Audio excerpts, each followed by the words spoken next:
Hi guys, I'm Gasha. Welcome to the channel and welcome as always to our coffee times to discuss books in horror. Today I'm gonna need extra coffee. My mug is full to the top.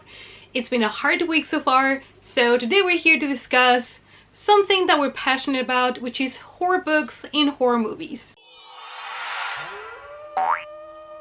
It's coffee time.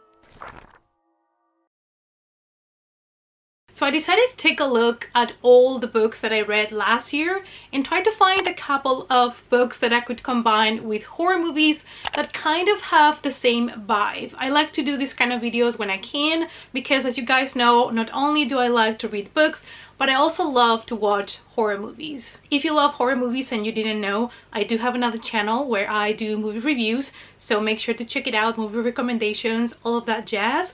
I do all my spoiler-free reviews, movie recommendations, and all of that, so just for you to know. And now let's dive into this video. These are all books that I read, like I said, in 2022, so you might have heard me talking about some of these not long ago. The first one is Julia by Peter Straub, and this is a focus on a woman that has decided to leave her husband, and we are in the 60s London. She decides to buy a home for herself. She decides to buy a house, move out, and just terminate the relationship with her husband. She's a grieving mother. She lost her daughter and she sees no reason why she should stay with her husband, and she decides just to move out. When Julia moves into the house, she will soon realize that there is something weird going on in this place.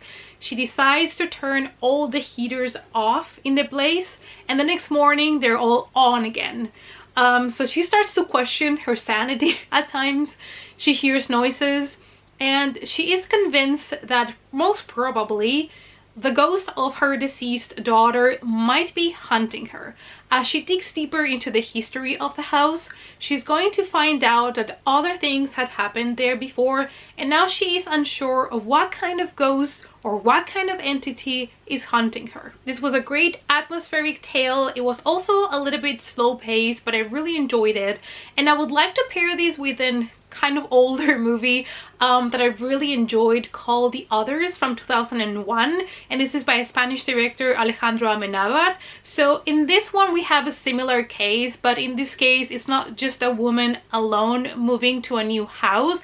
It is a woman and her children moving into the new place. Grace, played by Nicole Kidman, decides to move her family to the English coast during World War II, and this new house is really creepy and it's absolutely an atmospheric movie as well. She's waiting for her husband to come and join them in the house, but at the moment she's alone with her kids, and Anne, her daughter, tells her that she starts to see ghosts inside of the house. So that is how the story starts, and I feel like these two, like book and movie, have things in common in a way. At least they both have that ghost vibe atmosphere, and if this movie is a movie that you've never seen before but you love haunted houses stories, this one is definitely a must for you. The Luminous Dead by Caitlin Starling is a book that I read recently and I really enjoyed it, and I don't read as much sci-fi horror as I should and I felt like this book was amazing because it gave me that feeling of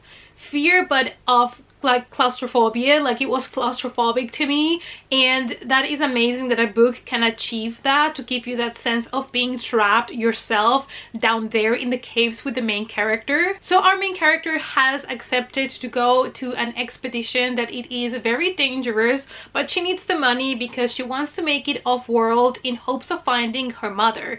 Now when she starts the expedition, she realizes that things are not exactly how they were supposed to be.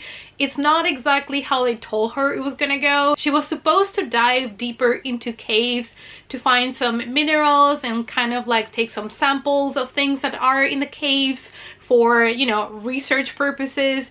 But she soon realizes that her mission has actually a much darker purpose. As she goes to the caves, we are going to go through a lot, like psychologically and physically. And like I said, it's really claustrophobic. There's going to be different types of horrors that you can expect in caves underwater.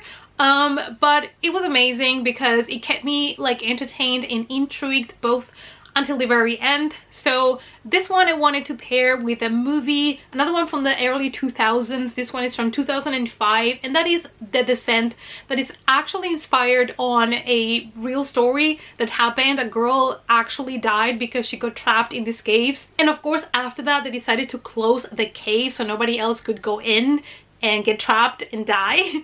But I just imagine this woman going there and being trapped and not making it out, and it just gives me a lot of anxiety. The movie's plot is fairly simple. We have a group of friends that decide to go into an adventure together, so they decide to dive deeper into these caves, and they realize there is something in there with them and they might not make it out alive. During the movie you're gonna explore kind of caves and systems down there that have not been explored before. It is quite claustrophobic as well, and it gives you that feeling of being trapped, but not only being trapped with something that is coming to kill you. This is another one that has a lot of atmosphere, same as the book had, and it's gonna give you that feeling of being trapped. Next, let's talk about Daphne by Josh Malerman. In this book, even though when I got to the end I didn't love that ending as much as I hoped, I really loved that the author tried to defy the tropes of urban legends and how they work. We are in a small town, so you have that feeling of a small town, urban legends, things that have happened there that maybe the people in town are trying to forget. But then we follow a group of basketball players, and before a big game they decide to have a sleepover and tell each other spooky stories, and one of them brings up the legend of Daphne, who is someone that used to live in that town and died in mysterious circumstances. And now it is said, it is rumored, that if you think about Daphne, if you say her name, you're going to call her into your life and she will come and kill you. And I love how just Josh Malerman embraced this. And for example, if the basketball players wanted to ask something, imagine instead of an oracle or like a tarot card or like the Ouija board, they use the basketball hoop. And I love that because it's something that makes a lot of sense for the story, and it was fun and weird, but I loved it. And I wanted to pair this with Urban Legend from 1998, and this is a slasher that I remember going to the cinema to watch it. That's how old I am. But I loved it so much, and this is a horror movie that Jared Leto refuses to accept that he was in. He always denies that he was in this movie, but he was. We are in New England in a university campus, and there has been a series of murders, and when they investigate they start to realize that everything has been kind of set up following rules of urban legends. This is at its core just a fun 90s slasher, so don't expect anything else from this movie. I haven't watched it in a long time, and last year I believe I managed to get a copy from it, so I think I should rewatch it soon because it's been a while. Frightmares by Eva V. Gibson is a book that I read and I really enjoyed the concept, but I was not a fan of the execution. However, because I really love the theme and I know a couple of movies that are related to this, I wanted to include it here. So we are in a Frightmare house. It is a horror house where people go to get scared. You go through several rooms. They are all themed based on horror movies, and people dress up, play scenes of the movies for you, try to scare you. So that's basically their daily business. We follow one of the guys that works in this house of horrors, and one day he discovers a dead body in one of these rooms, or so he thinks. He runs away when he sees the dead body, and when he comes back, it's gone. So now he doesn't know if somebody was actually killed, who did it, if it was just a prank. So he's trying to figure it out. What I didn't love so much about this book was that it was more based on a teenage angst mystery and not much of the horror. And I didn't find the mystery so intriguing, but I do love the concept of finding a dead body on a house of horrors. And one movie that I really enjoyed that kind of has a similar concept is Hunt from 2019, and I feel like this movie started showing you tropes of this type of films, and then it gave it a spin, and I absolutely loved it. We follow a group of friends that is celebrating Halloween night, and they're looking for like the best experience. So somebody tells them about these house where they are making kind of like an escape room thing, but with horror, and they can drive there to have an experience for Halloween night. When they get to these House of Horrors, they have to sign a waiver which should already be suspicious, and while they get in, they realize that they might not make it out of there alive. And I really enjoyed it. It was bloody and gory. It was a lot of fun. Really truly loved it. There is another movie that I could have mentioned here, but I was not the biggest fan of this one. It's called Hellfest, but maybe you guys really enjoy it. It's basically a theme park, and during Halloween everything is about horror, and a group of friends goes there and realizes that people are actually starting to get killed for real in this theme park. It was fun, but it was just so cliche all the time that it was not as much fun as I expected. Anybody Home by Michael J. Seidlinger, and this is a book that I really truly enjoyed because it was so different from other books that I had read. This is basically a book about home invasion horror, but the way it's told, basically from the perspective of the people that do home invasions, was just so unnerving, and it was just so creepy.